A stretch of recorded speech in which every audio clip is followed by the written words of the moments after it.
All right, section 2 in pre-calculus. By the way, before we go any further, I want to let you know that chapter 1 in pre-calc is horrendous. There's a ton of material. It is material that the author of your textbook assumed that you're all familiar with. So it's designed to go through it relatively quickly, remind you of all the things that you've already studied in high school, and then we can get on to more interesting things. But chapter 1 is brutal, especially the first couple sections with the quantity of material that you are responsible for. So just a bit of warning, and section 2 is no different from section 1. But hopefully it's a little bit more exciting, and you will not have such a problem that z plus z is equal to zz in pre-calculus. Oh, what is this? Looks like Donald Duck. And hopefully the computer will cooperate here.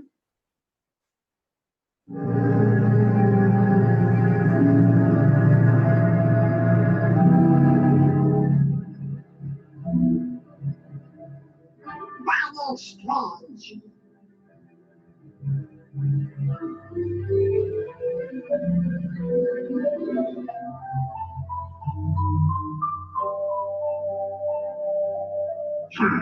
That's what I'm looking for.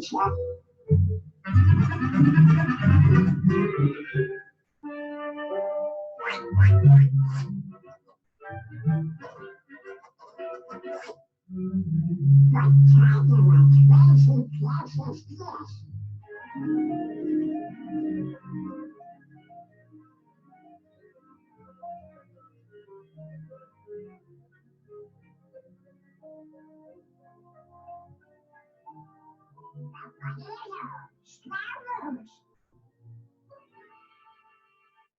Well, what do you know? Square roots. Ah, yes. So Donald encountered Math-Magic Land, and it had funny looking trees. I'm sorry, it was a little dark. It was hard to show that in a room that's lit. And if you go on the regular PowerPoint, you can see it in much more clarity. But Donald went on to find that trees in Math-Magic Land had square roots. But we are going to be looking at square roots a little bit later on in our lesson today. And they will be square, so it should be interesting. Okay, so let's talk about exponents. Today, everything we're going to talk about today is exponents, and there's a ton of stuff going on here. I'm going to go through this relatively quickly. It's my assumption that you know what's going on here, and I hope that is true. Okay? When you have 2 to the 3rd power, the 2 is called the base. The 3 is called the exponent or the power. The 2, and the 2 are the factors. The exponent tells you how many times to write the base down as a factor. So it tells us to write the 2 down 3 times, 2 times 2 times 2, and I do get 8. 5 cubed should be 5 times 5 times 5, which I think is 125. It is not 15. 5 times 5 times 5. 1/2 times 1/2 times 1/2 times 1/2. Nothing will cancel. You can multiply the tops. You can multiply the bottoms. And you should get 1/16. -2 cubed is -2 times -2 times -2. Now we know 2 times 2 times 2 is 8. But 3 negatives make a negative. An odd number of negatives makes a negative, so the answer is -8. -2 to the 42nd. I don't have a clue what that is. It's a huge, huge number, okay? I don't even know if a calculator would do it. Well, I can try. I could try to take 2 and raise it to the 42nd power, and I get a huge number like 4.4 times 10 to the 12th. So it's 4.4 with 12 zeros added onto it, or 11 zeros added onto it. It's a huge number. But why I put it there was I wanted you to realize that there are 42 negatives. So your answer is going to be positive, right? Now, then we come to this one. -2 to the 8th power. Negative 2 to the 8th power, I think, is 256. Let me double check that. Yeah, 2 to the 8th power is 256. But the problem here, a lot of people don't notice that there are no parentheses there. If you remember, please excuse my dear Aunt Sally. Remember, please excuse my dear Aunt Sally. We must do parentheses first. Then we do exponents. Okay, then we do multiplications. All right. So there's no parentheses. So the next thing we should do is exponents. This is 2 to the 8th. 2 to the 8th. There's no parentheses. The negative sign doesn't count. 2 to the 8th is 256. Then you multiply by the negative sign, and it's negative 256. So in other words, when you have a negative number and an exponent with no parentheses, it will always end up being negative. Okay? Negative number with an exponent will always end up being negative. All right? Unless it's the exponent of 0. But more on that later. All right. Like I said, some number to a 0 power. Let's talk about this. Let's just do some. How about 3 cubed, 3 squared, 3 to the first? 3 cubed is 3 times 3 times 3. That's 27. 3 squared is 3 times 3. That's 9. 3 to the first is 3. On the left, I am reducing my powers by 1. On the right, I am dividing each time by 3. Reduce power by 1, divide by 3. Yeah? So reduce power again by 1, divide by 3, and you get 1. Now, I picked 3 to powers. I could have picked 5 to a power. I could have picked 47 to a power. I could have picked anything to a power. It will always end up that whatever you pick to the 0 power is 1. So a to the 0 power will always be 1. Okay? Now, what about negative powers? Well, let's keep going. Keep going. Reduce your power by 1. Divide by 3. 1 divided by 3 is 1/3. Reduce your power by 1. Divide by 3. 1/3 cut into 3 pieces is 1/9. Okay? And hopefully you can see what is going on here in the progression. 3 to the first is 3. 3 to the negative first is 1/3. It's the same answer, but it's flipped. 3 to the second is 9. 3 to the negative second is 1/9. It is the same answer. It is flipped. So negative exponents flip whatever the positive answer would be. Okay? Like, for instance, we knew that 5 cubed was 5 times 5 times 5, 125. So 5 to the negative third is was a positive 125. So 5 to the negative third, you flip it, it's 1/125. It is still positive. This does not become negative 125.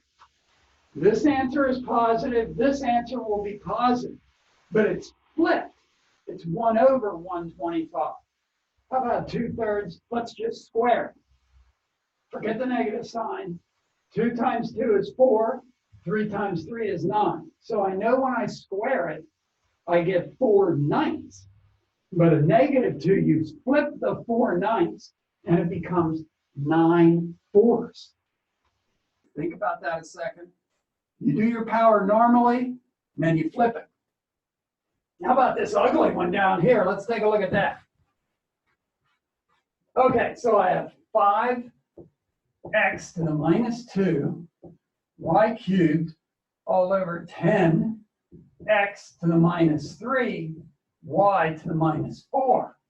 All right, so I know 5 over 10 is a half, right? Negative power flips it. It comes down here, x squared. Okay? This is a regular y/3. It stays where it is. This flips, goes back up on top. this flips, goes back up on top, right? So now what do I have left? Okay, I have these x's. I can kill two x's, I'm left with an x. So on the top I have an x, and I have 7 y's. Yes, 7 y's. On the bottom, I simply have a 2. Okay, that is a miserable problem. All right, and notice here the y cubed and the y to the 4th is y to the 7th because you have 7 y's being multiplied times each other. That is our first exponent rule. When you have x to the a times x to the b, x to the a, x to the b, you simply add the powers, and it is a plus b. Okay? What about the next rule? When you have a power to a power, like for instance, when I have x squared cubed, doesn't this mean x squared times x squared times x squared? Okay, x squared times x squared times x squared, 2x's times 2x's times 2x's, there's a total of 6x's. This is x to the 6th, which means x to the a raised to the b, you multiply the powers. And look at the last one. When you have a quantity to a power, like 2 times 3 squared. 2 times 3 squared, well, this is 6. 6 squared is 36. So I know it's 36. But if you want it, it's kind of like a distributive property for exponents. You could take the 2 in each part and get 2 squared times 3 squared, 4 times squared, pardon me, squared. 2 squared is 4 times 3 squared is 9. 4 times 9 is 36. It works. Now, it only works when you multiply, okay? It does not work when you add. For instance, watch this. 2 plus 3 is 5. 5 squared is 25. So I know the answer is 25. If you try to take the power in on addition, you're going to be in trouble. 2 squared is 4. 3 squared is 9. Is 4 plus 9 25? I don't think so. So you can take a power in when it's multiplication, but you can't do it with addition or subtraction. You see what I mean about so much in these opening sections? Just amazing everything that they are assuming that you remember. All right, let's look at some problems. Power times a power, that's rule 1. You add the powers, should be x to the 12th. Power times a power, but whoa, this is an x and that's a y. The only thing you could do is say it's x to the 8th, y to the 2nd. You cannot add those powers because they're different bases. Okay, now this one's an interesting problem. 2 times 3, we're going to get 6. The x's, 2x's times 3x's is make a total of 5. And a y times a y, you add the powers, y squared. Okay? How about this strange looking problem? The bases are the same. I can add the powers and the dollar signs are going to go away. And you simply have y to the 5th. Okay? X plus 2 squared. Can you take the 2 into both parts? No, you can't. You have to write it down twice and multiply it out. We will get into more of this in the next few days, but you should remember how to multiply this out. Distributive property, x times x is x squared. X times 2 is 2x, and 2 times x is 2x. 2x and 2x is 4x, and then 2 times 2 is 4. Okay? But you cannot take the power in that problem. Okay, how about scientific notation? Or another way to talk about scientific notation you get what my calculator is trying to tell me. Remember back on a previous screen when I tried to raise 2 to the 42nd power, and I got some huge answer, which was 2 raised to the 42nd power was 4.4 times 10 to the 12th. The calculator screen is not big enough to write 4.4 times 10 to the 12th, which would be a 4, 4, and 11 zeros. The screen is not big enough for that. So it takes your answer and it puts it in scientific notation, okay?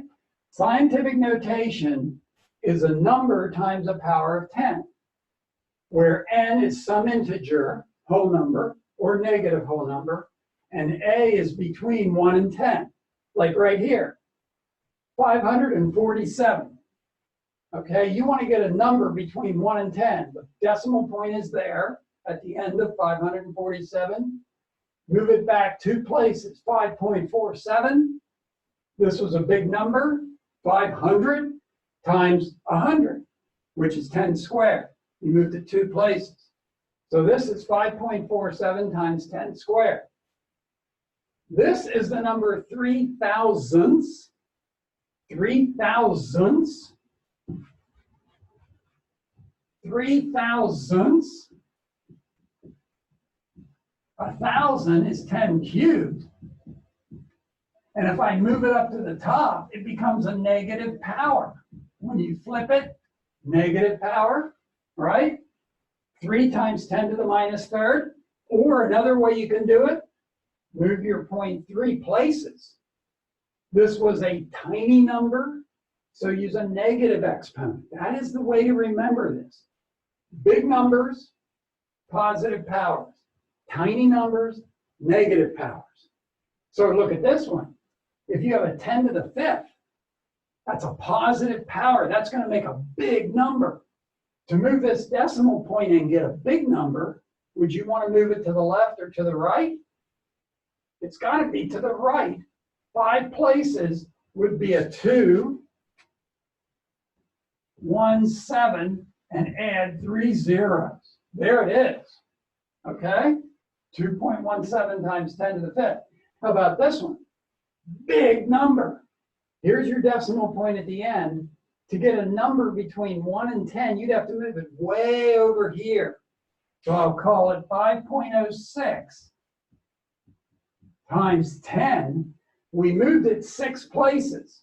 So is it a positive 6 or a negative 6? It's a big number. So it has to be a positive 6. Let's talk about the last one. 6.2 kilometers. Easiest way to do the metric system. You have meters in the middle, just like liters and grams. You have kilometers here. You have centimeters here, millimeters there. Okay, and you also have kiloliters, milliliters, kilograms, and milligrams. I want to have 6.2 kilometers. I want to change it to centimeters. And I want to put the answer in scientific notation. When you go from kilometers to centimeters, 1, 2, 3, 4, 5, it's 5 hops. So if going from kilometers to centimeters, move your decimal 5 places. You should agree with me, you have to add 4 zeros. Yes? Okay? Now, I want it in scientific notation. Scientific notation, I have to get a number between 1 and 10, so I'm going to move it back 5. It's going to be 6.2 times 10, and this was a big number of centimeters, positive 5. So it was 6.2 times 10 to the 5th. All right, now back to Donald Duck and his square roots. Let's talk a little bit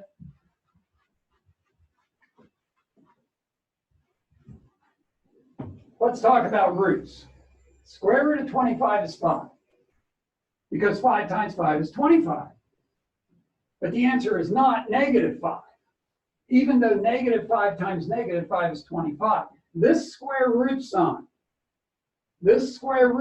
means the positive answer, okay? Now, I also want to mention that there is a little tiny 2 here that we never write because we just understand that the sign itself is a square root. We don't have to put the 2 there. If you want other kinds of roots, you have to put that little index in there as to what root it is, okay? But this is the positive square root of 25, so it's 5, and it's not negative 5. If you wanted negative 5, you would have to ask for the negative square root of 25 is negative 5, okay? The radical is this radical sign. The index is that little number 2.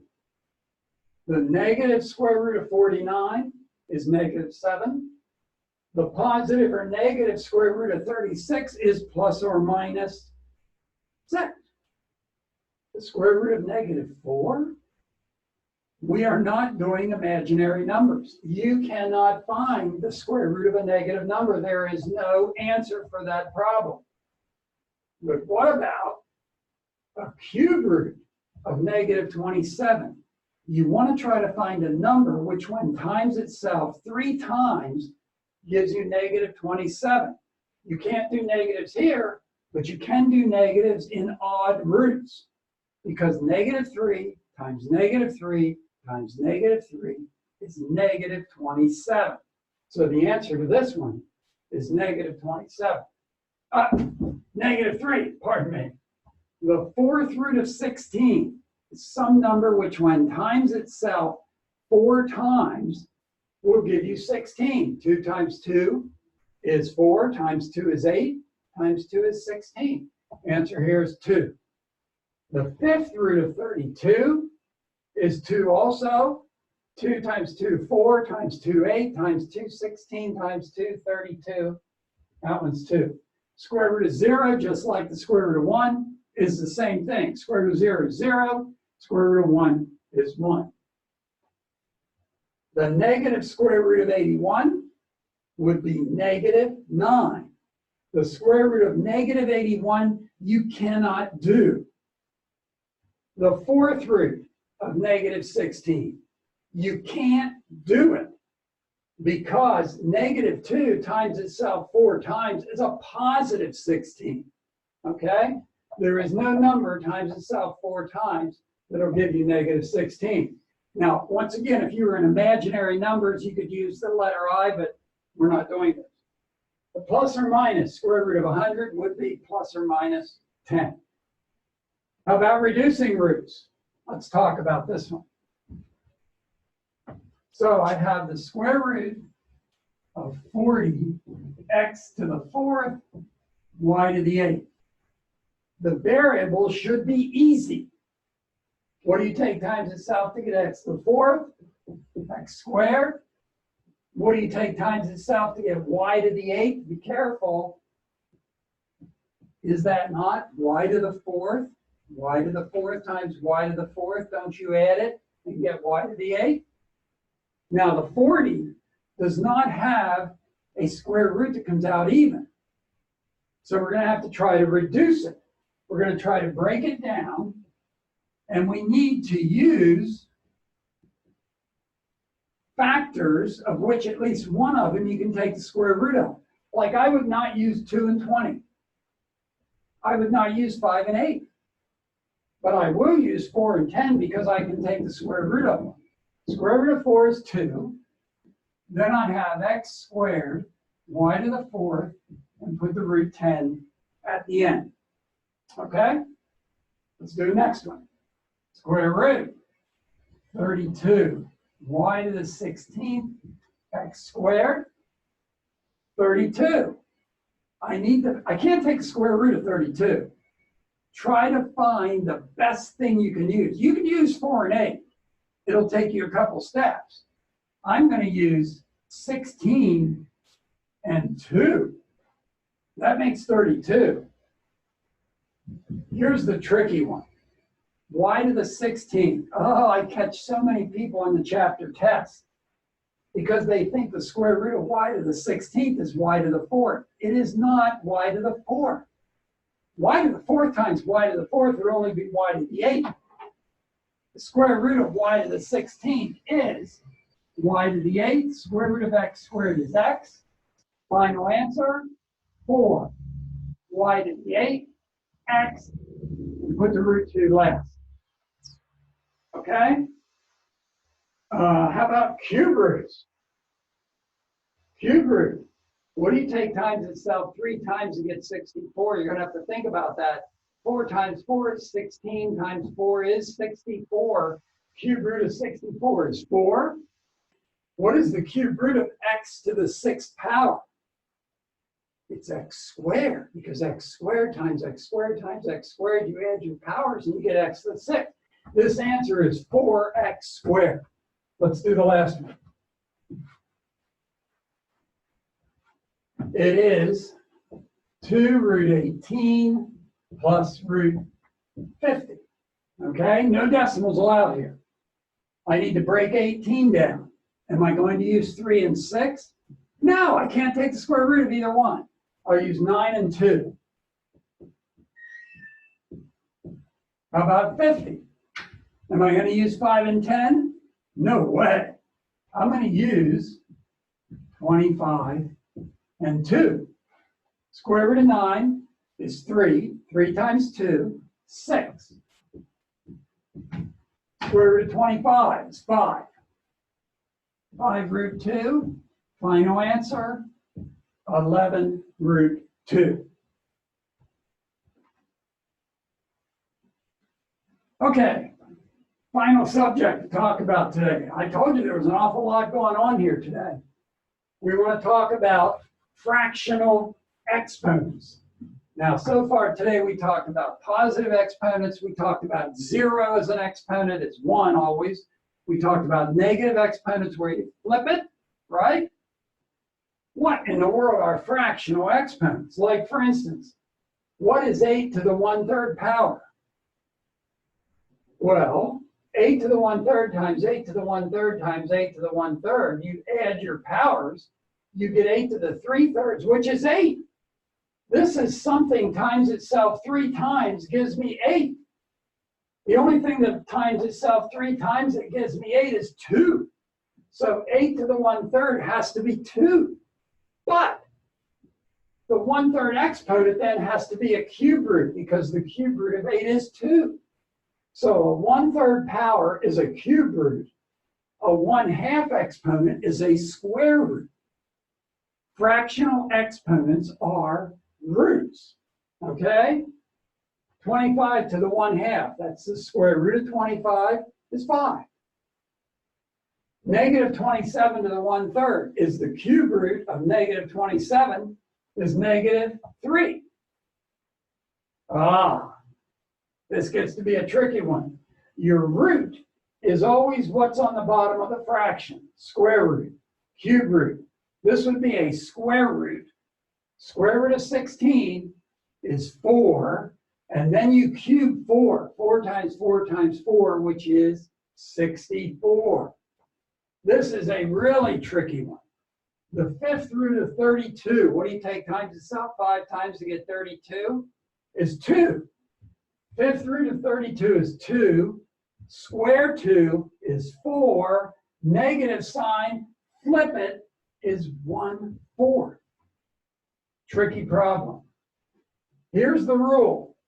If you have a number to a fraction, the bottom of the fraction is the root, like a square root or a cube root.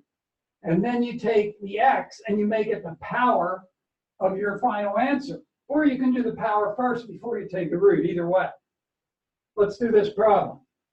This is the 3rd rule of exponents. I can take this power into all of them. So I have 4 to the 3/2. A power to a power, you multiply the powers. What is 2 times 3/2? Isn't it 3? So that's a cubed.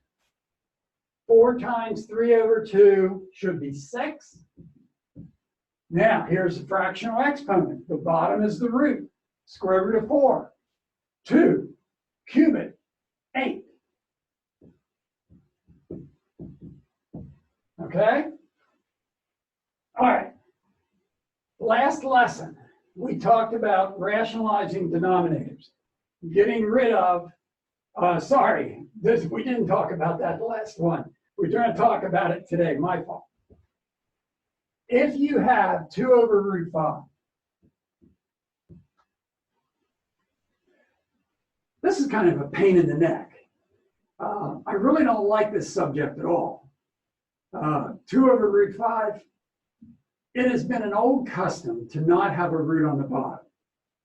Trust me, I will never mark your answer wrong if you have a root on the bottom, unless you're supposed to be doing this, okay? But an old custom is to get rid of the root on the bottom. How do you do it? You multiply top and bottom by the root, whatever it is. Here it's root 5, I'll multiply top and bottom by root 5. That doesn't change a fraction. 2 times root 5. Root 5 times root 5 is root 25. And the square root of 25 is 5.